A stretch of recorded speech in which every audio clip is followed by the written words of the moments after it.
Hi, everyone. I'm John, your host for today on Route to Scale, a short podcast featuring the founders and operators building the future of e commerce, fulfillment, and modern delivery. In this segment, we're going to be focusing on Africa in the mobility solutions sector. And today, I'm very honored to have with me Damiola, co founder and CEO of DriveMe, here with me. DriveMe started in Lagos back in 2020 with a simple idea. Professional drivers deserve real training, real vetting, and a real shot at ownership. Fast forward today, they've trained and certified over 6,000 drivers, built out a driver hailing platform. And now they're also financing electrical vehicles through a rent to own model, so drivers can actually own the car they're driving.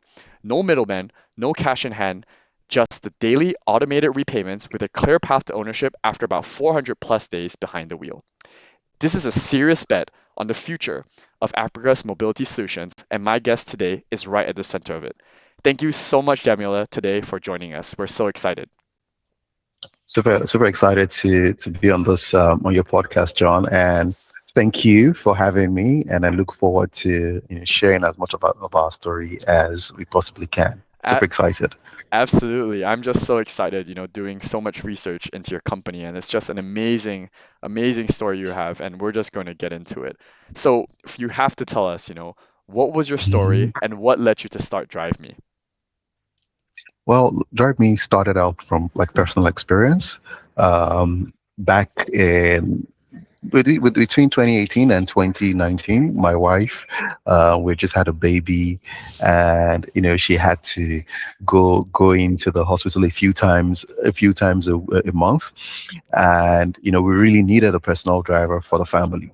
And it was super tough because again she was struggling to drive at the time, and I literally had to find a driver, but it was super tough because I had to ask friends, ask family, ask other drivers where we could possibly source a driver. Eventually I realized that I wasn't the only person that had this problem.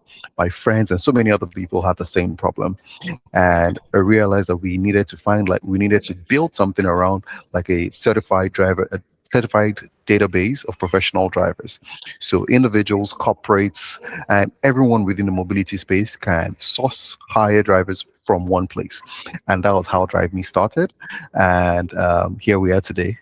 Wow, wow. That's so awesome. So when I was doing a little bit of research into kind of the beginnings of the company, right? Your company really now, has so many different mobility solutions out there. But from what I noticed, it seemed to have started a lot on the driver training platform, right? And ensuring that you get really high quality certified drivers. And then you have then expanded into so many other things, right? But let's just focus on kind of that beginning part when you're really thinking about getting certified drivers on your platform to work with you, right? What did you see in this space that everyone else was kind of missing in the market? And everyone still misses it to a large extent. um, and what have we seen over the years is, regardless of what price your asset is, which is the vehicle, Hmm. one of the key resources today remains the driver. We know we're in the days of driverless cars and stuff like that.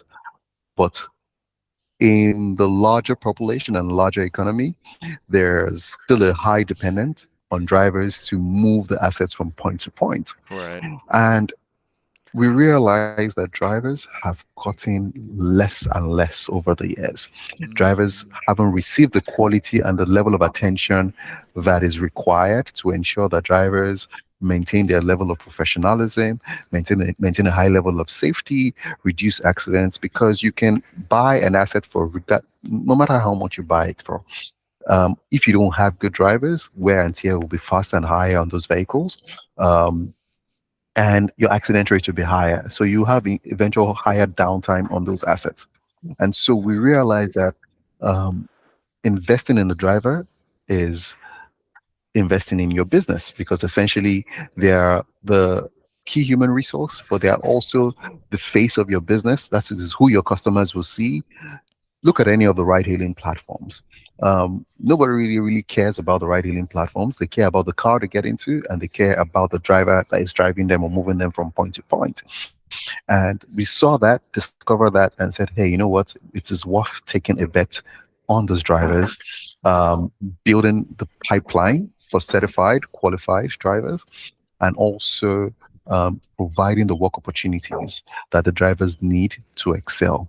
And so, one of the things that we are very big on is the opportunities for drivers, which is essentially the impact lens around the drivers.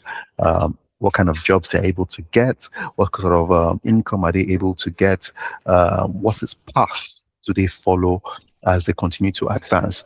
And for us, it's all about the driver first, and then every other thing is layered on that one human resource. Wow, wow. I mean, I was gonna ask this question, but I think you already answered. That's why I can see you've already trained 6,000 drivers in road safety, customer service, Yeah. and financial literacy. And I can just see that deep emphasis is actually your key differentiating factor. Let's move on from the tech and the platform, whatever. But I can see your real moat is really the people you've built trust with, and that's really, really awesome. Um, And also, if I could also add, Absolutely. especially in Africa, which is essentially our key market, regardless of the tech you build, there is a lot of people operations that is dependent or that tech requires to succeed.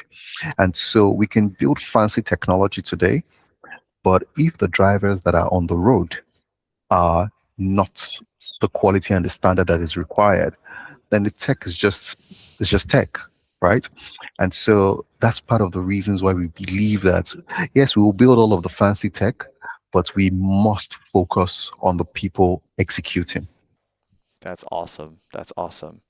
Um, I just want to, yeah, say that's really, really awesome. R- you know, um, it's an amazing model. I can also see that, beyond just the training, you have grown and also, now you can move a bit broader into your full mobility ecosystem as you continue to expand, right? You went first really focused on the driver, as you mentioned, but I also see then you went deeper into actually building out driver hailing services, fleet management, as well as financing, embedded financing into your model, right? Can you explain to us, I guess, how did it move from this training and into these platforms? How did it evolve from one solution to the next? Yeah, and so it's like a customer journey, right? The customer is the driver, right? Or the journey for the customer for us starts with the driver. And so we launched out as a business get to get more access to drivers, Mm, to get companies and individuals have access to drivers in one vetted and verified pool. But then we then discovered that what is the value of your pool if your pool isn't trained, certified, and up to a certain standard? And that's why we then introduced our training services.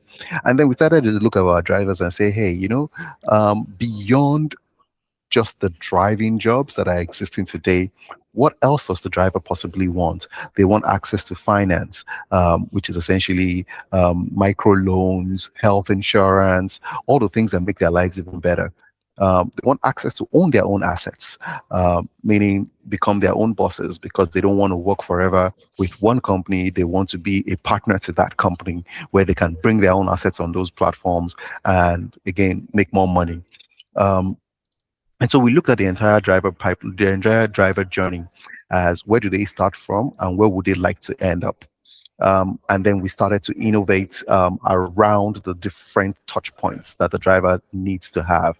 Um, and so that's why we then introduced training, of course, which we discussed around. We introduced the driver hailing platform where individuals and corporates are able to hail a driver for 1 day, 2 days, a couple of hours, and stuff like that. Because again, drivers also want flexibility. They don't want to be tied or confined to one job. Some drivers don't want to tie or confined to one job, and so they want flexibility. And then we're able to introduce that for the drivers within our network.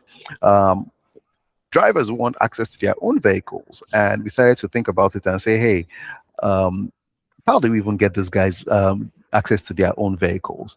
And then we started to again engage with partners, create strategic partnerships, raise financing to be able to get equity for them to be able to have own those assets and create the drive to own solution. And so again, the way we've thought about it is the driver journey, and where what are the different touch points the driver requires, and we're creating and innovating around each of those touch points. Wow, wow, that's so awesome. Yeah. I can also see that, you're growing a lot in this inclusive and embedded finance, kind of business model, Yeah, as you've mentioned, right? But I also noticed that, Ni particularly, your part of the world, Nigeria is also growing a lot in the EV space, right? How did yeah. you, I guess, in your newer kind of research I've done, you've been pushing a lot of the EV model, right? How does that work Yeah. kind of in your overlying business model, right? Versus maybe the petrol versus EV, right? What has really shifted in that dynamic in your market? Okay.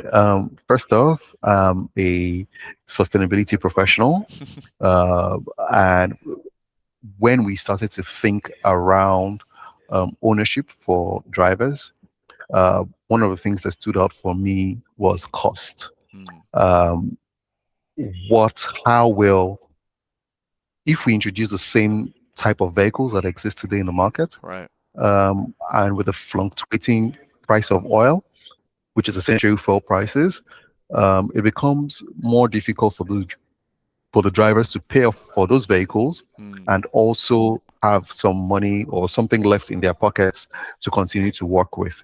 And so we started to do the research, and of course found that electric vehicles save a huge chunk of the cost of operations for the mobility assets.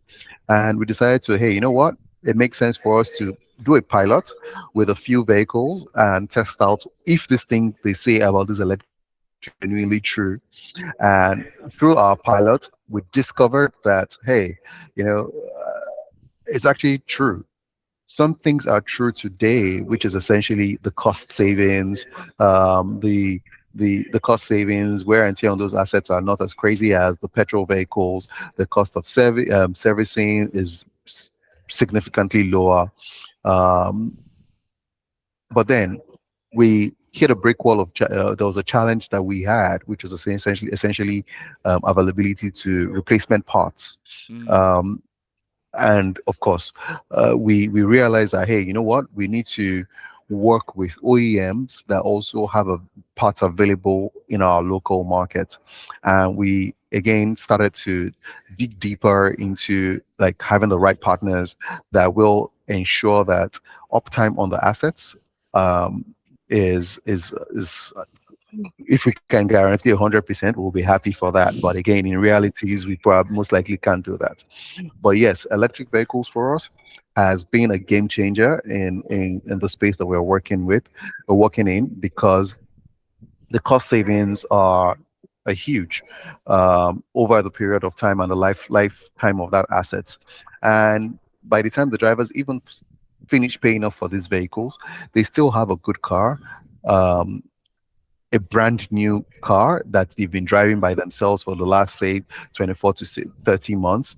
Um, and that's almost like a no-brainer for us to provide that level of opportunity to the drivers that we work with. So beyond just driving to earn, but they're able to drive to own these assets over a period of time. And it just had to be electric for us because, again, it was all about cost and it was all about the savings and what ends up in the pocket of the drivers after they have finished a day's work. So yeah, and of course the what you might call it now, the savings on carbon emissions, that's super important as well, because again, as we know, in many parts of the world, our cars are one of the biggest emitters of CO2 around. And so we say, hey, we don't want to be contributors to CO2 emissions. We want to be able to save lives and save our environment while doing the work that we do. Because we're a responsible company and also responsible people, we looked at all the factors and decided that electric is the way to go. And the drivers are happy for it. wow, wow. So awesome. That's really, uh, yeah, really innovative model, and I can see how, EVs are changing, Nigeria specifically from what we see. I think that sector is growing quite a bit as well.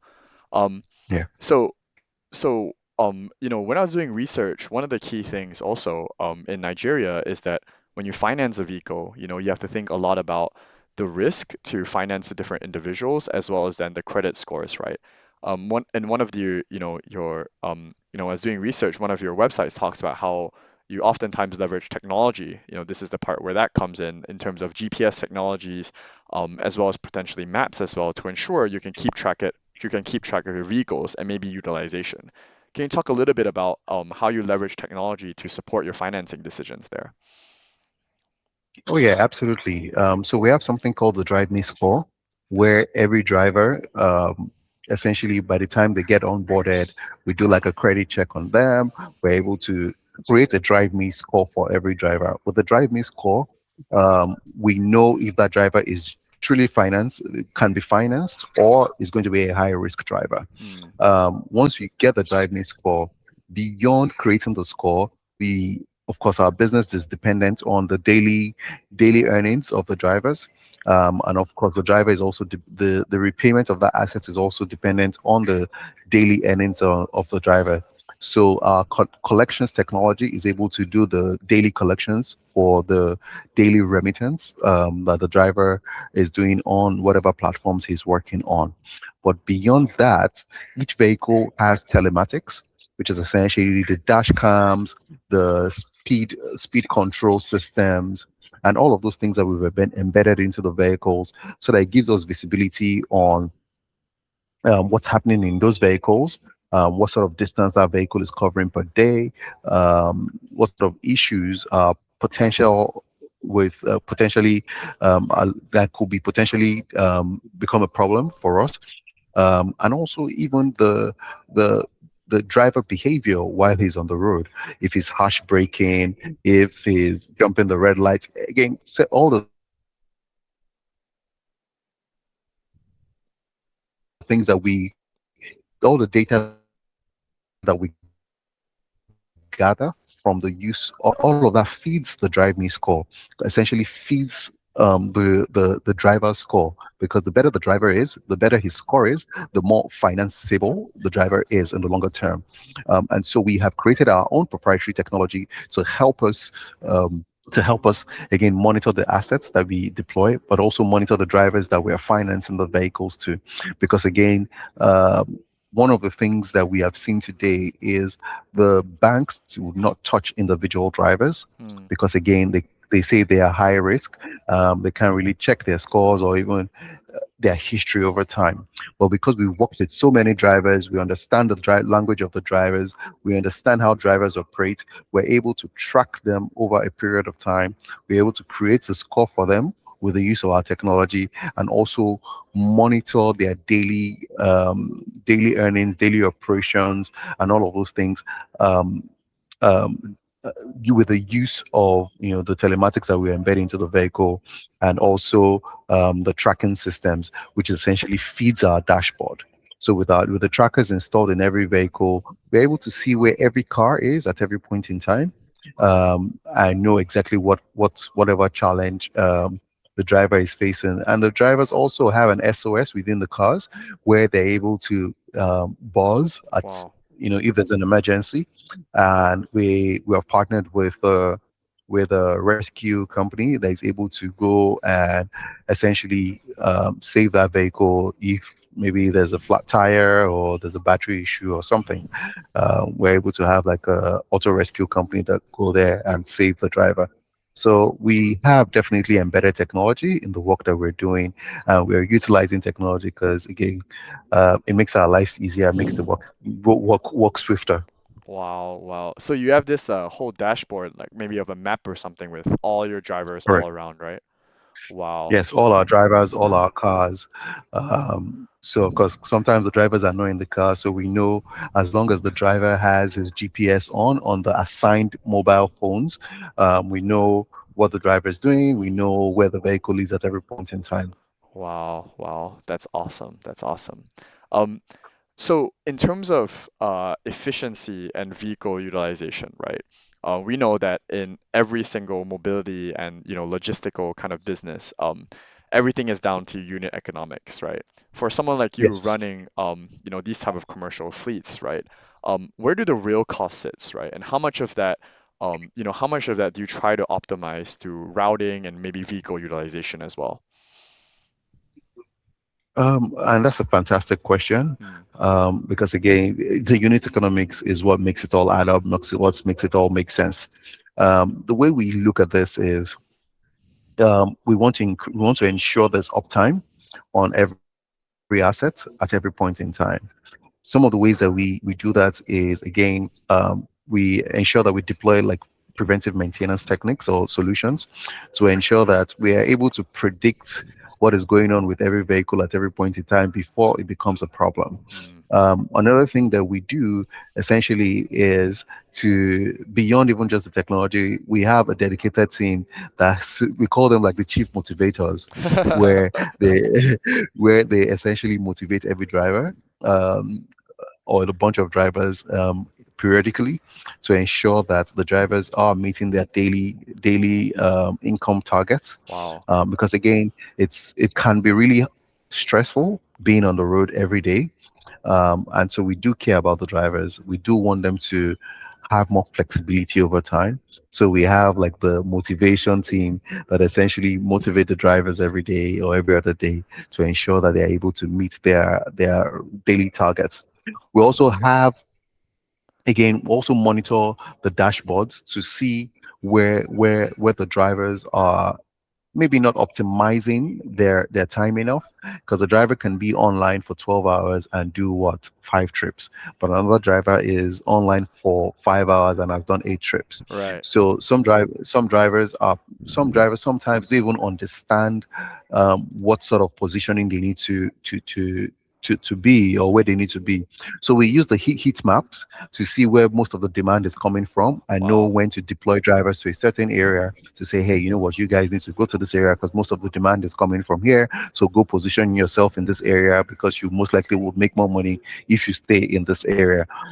So those are some of the like tactics that we essentially engage in to ensure that the daily earnings per vehicle make sense, because beyond the unit economics is like a waterfall from the financial institution to the fleet manager, to the driver, to the insurance. All of the elements that go into that one asset needs to essentially, all the boxes need to be ticked daily. So we're consistently and constantly monitoring our dashboards, our operation teams. I call them superheroes because it can't be easy. It's not definitely not easy, Absolutely. to be in operations, especially around fleet, and also doing it in Africa or in a country like Nigeria, where sometimes I say an elephant can fall on the road. Um, and so we need to ensure that we are mitigating against every possible eventuality that could occur on the road to ensure that the drivers are able to make adequate revenues per day and ensure that those assets maintain a very high uptime daily. So honestly, it's a thankless job. It's a job that uh, is tough, but hey, I think some of us were built for this. Awesome, awesome. Mhm. I just want to touch on that, double click on that point that you mentioned about the elephant can fall on the road one. It's a common thing I hear in Nigeria. So I said I really admire kind of the work that you're doing. One of the key problems also we hear are not just obviously technological, but sometimes just the nature of certain things. I hear a lot of feedback that Nigeria has a lot of places in Nigeria are not mapped very well, for example. It can be hard to find where things are and whatnot. What are some of the strategies or maybe technologies you implement to try and overcome some of those things to further increase uptime, in your vehicle utilization or whatnot? Well, I probably need to clear that misconception as well. Yeah. Google Maps work perfectly, and so drivers are able to find where they need to go. But of course, we do have some interesting challenges. Sometimes flooding during the raining season. Last month was an interesting month where there was a lot of rains, and many parts of the city or different cities were flooded. Mm. and so that reduced utilization on our assets. Hmm. But again, I think it is what it is. That's the terrain that we are operating in, and we also like engineer for those sorts of situations every now and again, because again we're able to see forecasts, we're able to plan ahead for that. uh, but of course some very like peculiar things includes like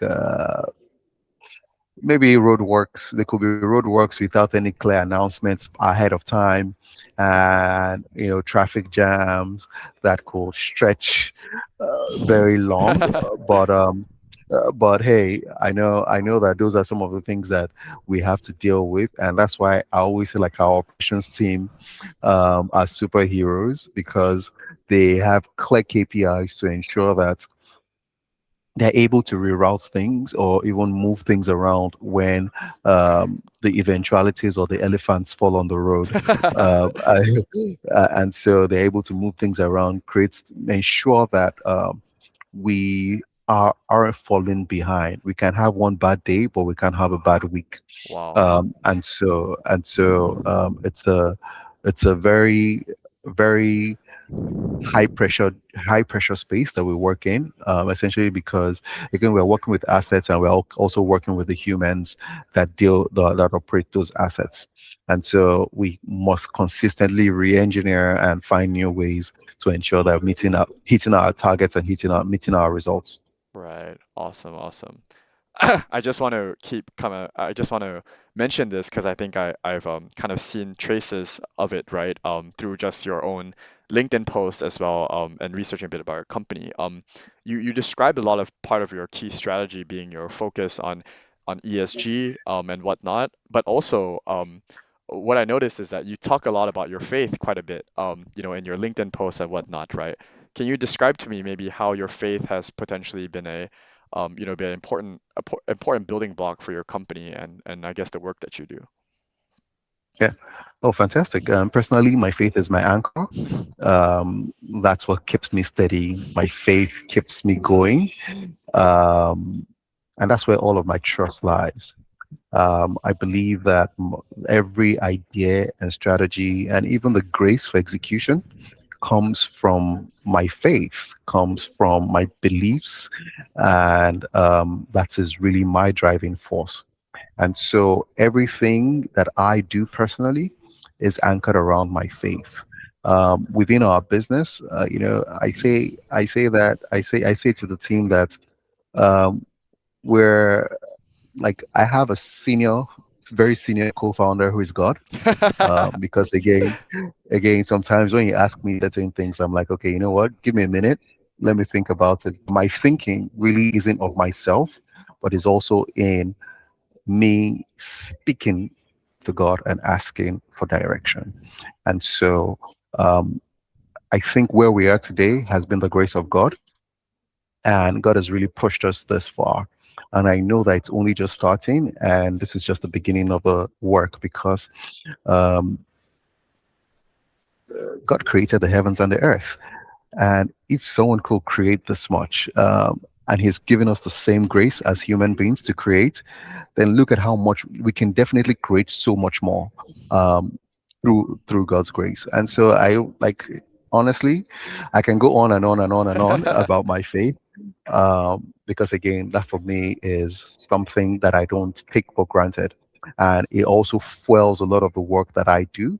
How my perspective on life and my perspective on the work that I do, um, and also I think it's God's work.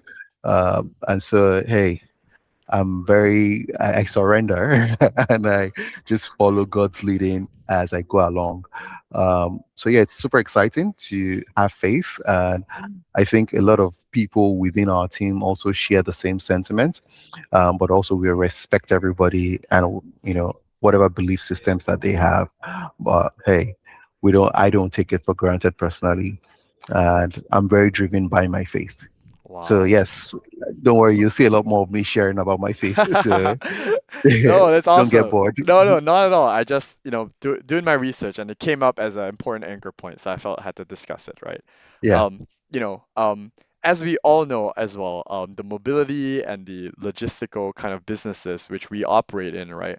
have so many challenges, probably too many to count, right? If Correct. you were to pinpoint, what is the biggest challenge you're working on trying to solve right now? Uh, and that remains the driving force of our business, Hmm. which is human behavior. Um, one of my mentors told me recently and says, "You're doing a very hard job. And the job is trying to change human behavior." Um, and really, I don't think it's a problem that we can solve 100%, but every day we'll continue to solve it. And what is the human behavior I'm talking about? We're talking about driver behavior in terms of, again, drivers just doing the things that they are supposed to do when they're supposed to do it. Um, we say, and that's why we do trainings, right? And training for us, we call it a capacity building program where the drivers consistently and continually go through a capacity building program to ensure that they are updated on, just consistently trained on like financial literacy, customer service, customer experience, emergency response, and different things within the curriculum. Because we believe that that all adds up to creating and shaping behavior. Because if we don't have good behavior of the drivers, it tells on not just even them as people, but it tells on whatever brands they represent. And so we are consistently looking to change human behavior, and that remains our biggest challenge, and that continues to be the problem that we set out to solve. Every other thing is a byproduct of us trying to solve for human behavior. Um, and so that remains like the biggest challenge. That remains one of the toughest things that I have to deal with every day. Because I know you right now, tomorrow you have a mind of your own. You can choose to do whatever it is you want. But we continue to create the systems, the structures, the policies, and everything that ensures that the behavior can be consistent with the outcomes that we desire. And so it remains one of the biggest challenges. This is what keeps me up at night. It's what makes the job really exciting. That, hey, I can wake up tomorrow and just hear anything that a driver has done. So it's exciting. Yeah, it's exciting in itself. It remains a problem that we continue to solve every day. Wow, wow. So just the last couple of questions, we're already running out of time here, right? Sure. So, uh, you know, you've obviously taken your company and built out so many solutions already, right? How large, is your fleet right now, and where do you look to go to in the next couple of years, Sure. We have pushed out. We have 50 vehicles, 50 electric Awesome, cars, awesome. and we're on currently onboarding an additional 250 vehicles Wow. um, to be deployed. And one of the things that I say is more vehicles, more problems. But hey, that's what happens when you're scaling. But And you're again, and one you're of the things that we innovating. Yeah, yes, yes, and we're innovating while we're at it. exactly. But one of the things I also truly truly understand is um, regardless of the size of the fleet, it all falls down to how you operate, what sort of systems you put in place, how Absolutely. you utilize technology, and just essentially the processes and the systems. And so as we scale, we understand that there are certain things that we continue to double down on. There are certain areas where we need to, pay more attention to, um, and improve on. And that's why, scaling for us is making sure you get it right with a few and then multiply from there. So it's an interesting time for us as a business. It's an interesting time for the mobility ecosystem in Africa. It's an interesting time for electric mobility in itself. And we're in the middle of it all because we are building for the entire ecosystem. And many companies and many drivers and thousands of drivers rely on the work that we do at DriveMe. And that for me is satisfaction. That for me is fulfillment because, hey, that's real impact. We're creating real impact, and that impact is all the joy that we require on this journey. Wow, wow. That's so awesome. I just have one final question. Um, you know, given, I guess, all your experiences as a founder, right? What if you could give one piece of advice to other founders who are looking to try and innovate and build in the mobility and in the inclusive finance, kind of embedded businesses, right, across Africa? What would you say to them? Run. But yeah, I'm joking. I'm joking. That's what I tell my cousins too when they're like, "Oh, want to take notes?" I said, "Don't do it, man. It's easier Yeah, to get a job." yeah. Yep, yep. Um, Again, what I say typically would say to people is not everybody is built for everything. Choose play to your strengths. What are you good at? Do exactly what you're good at. Um, Never stop innovating, never stop creating, never stop building. You think you've seen the end of a problem, but again, that many times is the beginning of a new solution. And so, anyone looking to start or anything within the mobility ecosystem, I think you need to have an eagle's eye view of the entire ecosystem first, know exactly where you want to play, and build to your strengths. Um, we have been able to um, add new layers to our business because, again, we don't just see the opportunities, but we see that those opportunities add value to the biggest opportunity that we saw or we identified and started with. And that's why we've been able to add to what we were doing. So if anybody sees what we're doing today and thinks it is easy, I say ideas are a dime a dozen. You can have an idea. The market rewards executors. And so if you think that building the technology is all of the work, um, then you haven't even started. You must know how to execute. You must think about execution every day, and you must always execute like your life depends on it. Because your business truly does depend on the pace at which you execute. And so, anybody looking to play within the mobility space in Africa or anywhere else around the world, um, you should understand that it's all about execution, right? Get the idea, execute. I tell the team many times that there's no stupid ideas, right? There's no stupid idea until sometimes we've tested it and we all admit together and say, actually, that was a stupid idea. But until we test it, we can't really say if it's going to work or not. Because some of the things that we assumed were stupid ideas in the beginning have become some of the things that have become very valuable to us and our business today. So anybody looking to build, there's more than enough room for you if you're ready to execute. Wow, wow.